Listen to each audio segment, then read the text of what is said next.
안녕하십니까? 2026년 한중 정상회담. 오늘 이 시간에는 대한민국과 중국 간의 미래 관계를 가늠해 볼 수 있는 중요한 정상회담 소식을 자세히 전해드리겠습니다. 대한민국의 이재명 대통령은 2026년 1월 새해 첫 해외 순방지로 중국을 선택하며 시진핑 주석과의 국빈 정상회담을 가졌습니다. 이번 회담은 이재명 대통령 취임 후 2개월 만에 성사된 양국 정상의 재회로 2026년 붉은 말의 해를 맞아 적토마 맞이라는 상징적인 의미까지 부여하며 양국 관계의 새로운 시작을 알렸습니다. 이러한 상징적인 제스처는 단순히 의례적인 것을 넘어 양국이 그동안 쌓였던 여러 난관과 오해를 불식시키고 더욱 역동적이고 생산적인 관계로 나아가겠다는 강력한 의지를 표명한 것으로 해석됩니다. 특히 붉은 말은 중국 문화권에서 힘과 번영 그리고 긍정적인 변화를 상징하는 동물인 만큼 이번 회담이 양국 관계에 새로운 활력을 불어넣을 것이라는 기대감이 고조되었습니다. 회담에 앞서 이재명 대통령은 중국 국영방송 CCTV와의 인터뷰를 통해 하나의 중국 원칙을 존중한다는 입장을 분명히 밝혔습니다. 이는 한중 수교 당시 합의된 내용이 여전히 유효하다는 점을 강조한 것으로 중국의 대만 정책 핵심 입장을 존중함으로써 정상회담의 원활한 진행과 외교적 신뢰 구축을 위한 전통적인 메시지로 해석됩니다. 이 대통령의 이러한 발언은 미국과의 안보 동맹을 유지하면서도 중국과의 충돌을 피하고 협력 관계를 균형 있게 추구하려는 한국 외교 전략의 일환으로 풀이됩니다. 특히 대만 문제에 대해 직접적인 수용 여부를 밝히기보다는 존중한다는 표현을 통해 외교적 갈등을 최소화하려는 노력과 동시에 국제적 관례와 양국 간의 기존 합의를 존중한다는 원칙을 재확인한 것으로 보입니다. 이러한 신중한 접근은 복잡한 동북아시아 국제관계 속에서 한국이 지향하는 전략적 자율성과 평화적 해결 원칙을 명확히 보여주는 대목입니다. 정상회담의 주요 의제는 한반도 평화와 비핵화였습니다. 양국 정상은 한반도의 항구적인 평화 정착과 완전한 비핵화를 위한 긴밀한 공조의 필요성의 인식을 같이 했습니다. 특히 북한 비핵화의 단계적 관리를 통해 무력 충돌을 방지하고 우발적인 군사 긴장을 차단하는 것이 중요하다는 데 의견을 모았습니다. 이는 중국 없이는 한반도 문제 해결이 어렵고 한국 없이는 동북아 안정도 불가하다는 현실적인 인식을 반영한 것입니다. 북한의 비핵화는 단순히 한반도에만 국한된 문제가 아니라 동북아 전체의 안보를 위협하는 중대한 사안이며 이를 해결하기 위해서는 국제사회의 공조, 특히 중국의 건설적인 역할이 필수적임을 양국 정상이 다시 한번 확인한 것입니다. 이 과정에서 한반도 비핵화 로드맵에 대한 구체적인 논의가 이루어졌으며 북한과의 대화 채널을 유지하고 확대하는 방안에 대해서도 심도 있는 의견 교환이 있었습니다. 또한 양국은 한중 관계의 전면 복원과 전략적 협력 동반자 관계의 공고화를 목표로 삼았습니다. 이재명 대통령은 서해를 평화와 공영의 바다로 만들어 나가자는 비전을 제시하며 한중 관계의 정치적 기반을 확고히 할 전략 대화 채널 복원을 제안했습니다. 이 대통령은 상호 국익을 존중하는 실사구시적 접근을 강조하며 안미경중, 즉 미국과의 안보는 중요하지만 경제적으로는 중국과의 협력도 중요하다는 입장을 표명했습니다. 이는 미중 경쟁 속에서 한국의 전략적 자율성을 확보하려는 의지로 해석됩니다. 전략적 협력 동반자 관계의 복원은 단순한 외교적 수사를 넘어 경제, 사회, 문화 등 다방면에서의 실질적인 협력 증진을 의미합니다. 양국은 고위급 교류를 정례화하고 외교안보 대화를 재개하여 상호 이해를 높이고 오해를 줄이는 데 집중하기로 했습니다. 특히 서해를 평화와 공영의 바다로 만들자는 제안은 양국 간 해양 문제, 어업 분쟁 등을 평화적으로 해결하고 공동의 번영을 추구하겠다는 강력한 메시지를 담고 있습니다. 이러한 비전은 양국 국민 간의 신뢰를 회복하고 더 나아가 지역 안정에 기여할 수 있는 중요한 발판이 될 것으로 기대됩니다.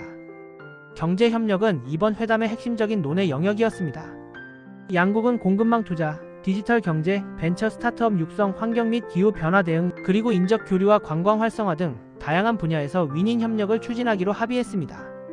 이 대통령은 중국의 인공지능, 첨단 산업, 재생에너지 분야에서의 기술력에 주목하며 특히 중국의 태양광 기술력을 언급하며 상호 이익이 되는 협력 관계 구축을 제안했습니다. 이는 완전한 탈중국이나 탈한국이 불가능한 상황에서 핵심 분야에서의 선택적 분리와 협력을 통해 경제 공급망을 재설계하려는 노력의 일환입니다. 양국 경제는 상호 보완적인 구조를 가지고 있으며 특정 분야에서의 의존도를 줄이는 동시에 새로운 협력 분야를 개척함으로써 상호 이익을 극대화하겠다는 전략입니다. 특히 글로벌 공급망의 불안정성이 심화되는 가운데 양국이 협력하여 안정적인 공급망을 구축하는 것은 양국 경제의 안정성을 확보하고 미래 성장 동력을 마련하는 데 매우 중요한 과제로 인식되었습니다.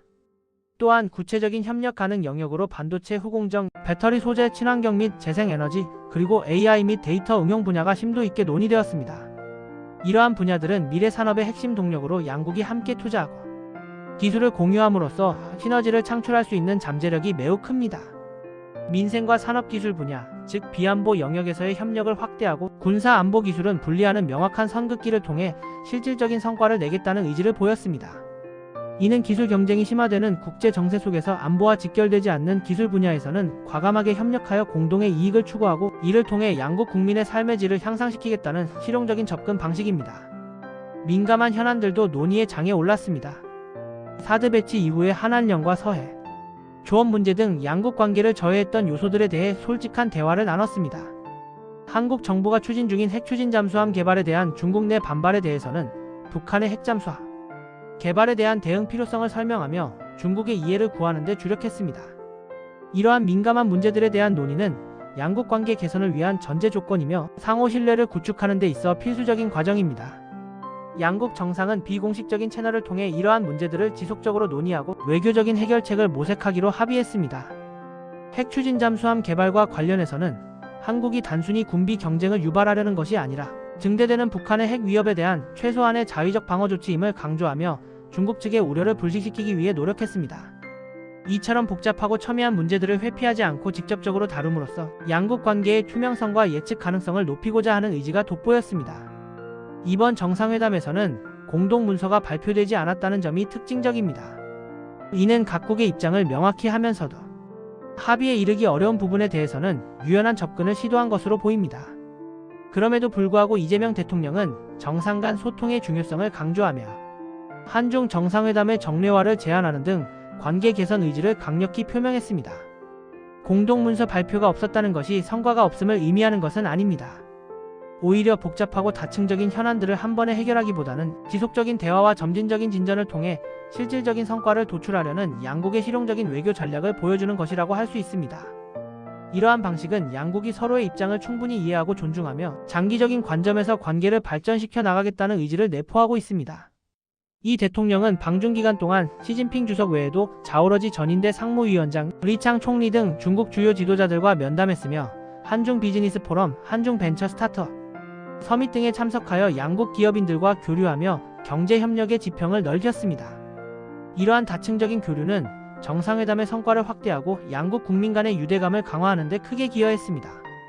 특히 청년 교류, 학술 연구 협력, 문화산업 상호 개방 등 인적, 문화적 교류를 회복하고 확대하는 방안에 대해서도 심도 있는 논의가 이루어졌습니다. 정치적 갈등이 지도부의 문제로 국한되고 장기적인 관계는 결국 사람과 사람 사이의 교류를 통해 유지된다는 점에서 이러한 노력은 매우 중요하다고 할 수 있습니다. 중국 측은 한국의 일본 역사, 인식 문제와 대만 문제에 대한 지지와 협조를 얻고자 하는 의도를 드러내기도 했습니다. 이는 중국이 동북아시아 영내 문제에 대한 한국의 역할을 중요하게 인식하고 있음을 보여주는 대목이며 동시에 양국 간에 여전히 존재하는 민감한 외교적 사안들을 우회적으로 표명한 것이기도 합니다. 이번 2026년 한중 정상회담은 한국과 중국이 군사 동맹 관계는 아니지만 경제적, 지정학적으로 서로를 배제할 수 없는 구조라는 기본 전제 위에 동맹도 적대도 아닌 관리된 협력을 목표로 삼았다는 점에서 의미가 큽니다. 양국은 전략적 오해와 이분법적인 인식을 버리고 경제 보복과 압박 외교를 지향하며 내정 간섭 프레임을 피하고 대중 선동용 외교를 지향해야 한다는 점을 공감했습니다. 특히 한국은 미국 편 중국과는 대립해야 한다거나 중국은 한국을 영향권으로 끌어들여야 한다는 식의 전략적 오해는 양국 관계에 독이 될 뿐이라는 점을 분명히 했습니다. 과거 사드 사태와 같은 비공식 경제 제재나 문화, 관광, 기업에 대한 정치적 불이익은 단기적인 압박은 가능할지 몰라도 중장기적으로는 중국의 신뢰도와 투자 매력을 하락시킬 뿐이라는 교훈을 얻었습니다. 또한 상대국의 정치제도, 인권 이슈, 사법, 판단 등을 공식 외교 무기로 사용하는 내정 간섭 프레임은 공개적인 비난으로 이어져 갈등을 고착화할 뿐이며 비공개 외교 채널을 통한 조정이 훨씬 효과적이라는 점에 인식을 같이 했습니다. 반중, 협중 정서를 정치적으로 이용하거나 반한 감정을 내부 결속용으로 활용하는 대중 선동용 외교 역시 지도부에게는 일시적인 이익을 줄 수 있을지 몰라도 국가 관계에는 장기적인 손실을 초래한다는 점을 명확히 했습니다. 갈등을 키워온 요소들을 버리고 반드시 협력해야 할 분야들, 즉 한반도 평화 및 안전관리, 경제 공급망 재설계, 기술산업의 비안보 영역 협력, 문화 및 인적 교류 회복, 다자외교 공조를 통해 관계를 발전시켜 나가겠다는 의지를 확인했습니다. 특히 북한 비핵화와 무력 충돌 방지를 위한 협력은 중국 없이는 한반도 문제 해결이 어렵고 한국 없이는 동북아 안정도 불가하다는 현실을 반영한 것입니다.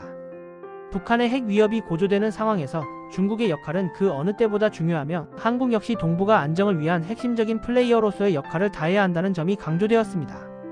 경제 공급망 재설계에 있어서는 완전한 탈중국 혹은 탈한국은 현실적으로 불가능함을 인정하고 반도체 후공정, 배터리 소재 친환경 및 재생에너지 AI 및 데이터 응용 등 핵심 분야에서의 선택적 분리와 협력을 통해 상호 이익을 극대화하는 방안이 논의되었습니다.